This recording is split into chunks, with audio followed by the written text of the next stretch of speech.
Você sabe o que é esclerose múltipla? Ela é uma doença autoimune, desmelinizante, inflamatória e degenerativa. É uma doença que acomete adultos jovens, cerca de 20 a 40 anos, e predomina no sexo feminino, cerca de 3 mulheres para cada homem.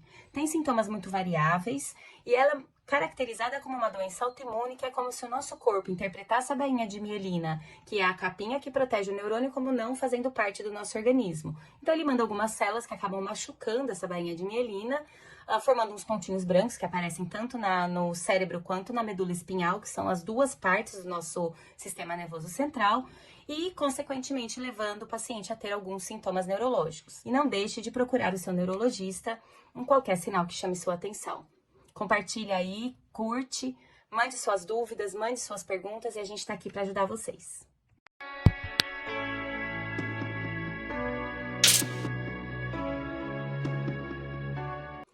Como diagnosticar uma esclerose múltipla?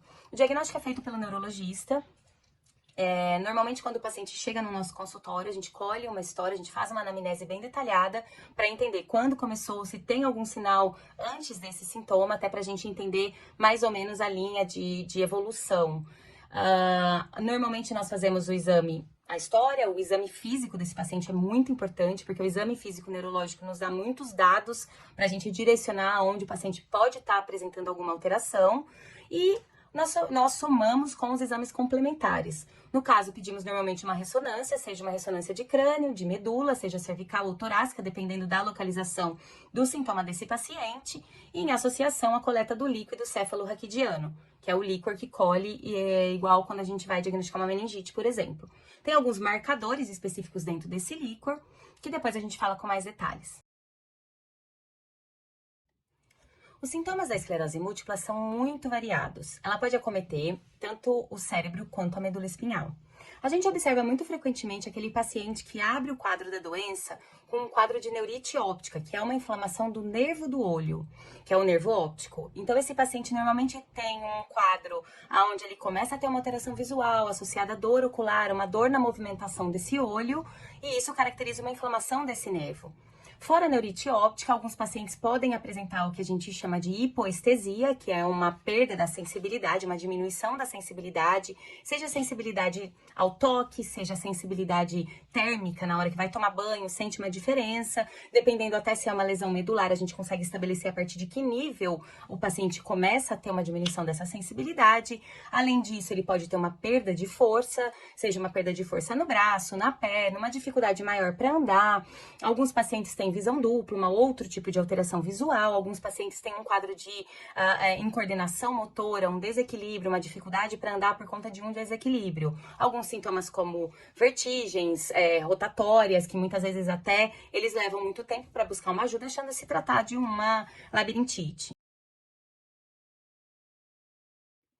A esclerose múltipla é classificada em alguns tipos, onde a gente tem a síndrome clínica isolada, que é o paciente que apresenta um sintoma clínico e um sintoma clínico único.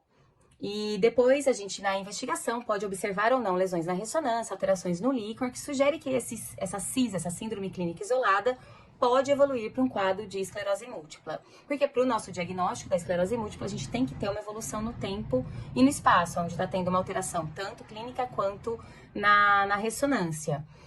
Além disso, nós temos a remitente recorrente, ou também chamada de surto-remissão, que é a mais frequente, onde o paciente passa períodos de estabilidade e períodos em que ele pode apresentar um surto que pode ou não deixar alguma sequela, que o surto se caracteriza por sintomas neurológicos. A outra forma é a primariamente progressiva, que é a forma mais rara que a gente tem, onde o paciente já abre o quadro da doença com uma forma mais progressiva, onde ele não tem essa caracterização de surtos, mas sim uma piora gradativa dos seus sintomas. Além disso, nós temos a secundariamente progressiva, que são aqueles pacientes com um tempo maior de evolução da doença, onde a gente observa muito mais um quadro mais degenerativo, não tanto inflamatório, e eles evoluem com uma piora gradativa dos sintomas também. Você sabe o que é um surto na esclerose múltipla? Muita gente fica em dúvida se durante a manifestação da doença, se isso é um surto, se é sintoma do surto anterior, se é o que a gente chama de pseudo-surto, que a gente vai falar mais pra frente. Então, esse surto, na verdade, ele se caracteriza por um sintoma neurológico novo, seja uma perda de força, um formigamento, uma incoordenação motora, a própria neurite, alteração visual, visão dupla. Alguns pacientes têm alteração da fala, da deglutição, e são caracterizados por esse acontecimento, esse sintoma novo, e ele tem que durar no mínimo 24 horas contínuas. Às vezes ele modifica um pouquinho a intensidade durante essas 24 horas, mas ele tem que estar na ausência de qualquer sinal infeccioso, seja uma infecção urinária, uma gripe, uma amidalite, qualquer coisa clínica que possa descompensar a doença e causar alguma piora de algum sintoma previamente apresentado. É isso. Muito obrigada. Qualquer dúvida, manda aqui pra gente, suas dúvidas, sugestões, e não deixe de acompanhar nossos próximos vídeos. Obrigada!